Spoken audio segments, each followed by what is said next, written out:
Jalur lintas timur Palembang Indralaya balik lagi makan korban. Ini kejadiannya di kilometer 37 Simpang 4 Saka 3. Juru kejadian ini ngelibat ke 3 kendaraan, di mana salah sikoknya truk warna hijau yang sudah mengalami rusak di bagian depan yang penyot, sama kaca depannya hancur.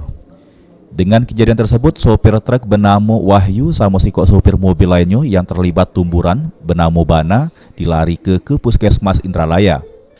Menurut petugas Satlantas Polres Ogan Ilir, kejadian tumburan ini bermula dari truk yang sudah berjalan beriringan.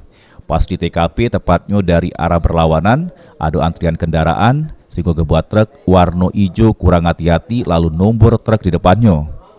Lalu dari Buri juga nombor truk lainnya. Mobil travel berhenti tadi. Travel berhenti, mobil dam yang belum ditombor lu ke kanan. Yang belakang nombor. Nombor belakang? Iya, yang belakang nombor, mobil depan dam, mobil kawan. Sama-sama mobil dam? Ya sama dam. Arahnya sama? Sama. Untuk selanjutnya, kejadian tumburan ini ditangani oleh petugas unit Laka Satlantas Polres Ogan Ilir. Ahmad Romawi, PAL TV.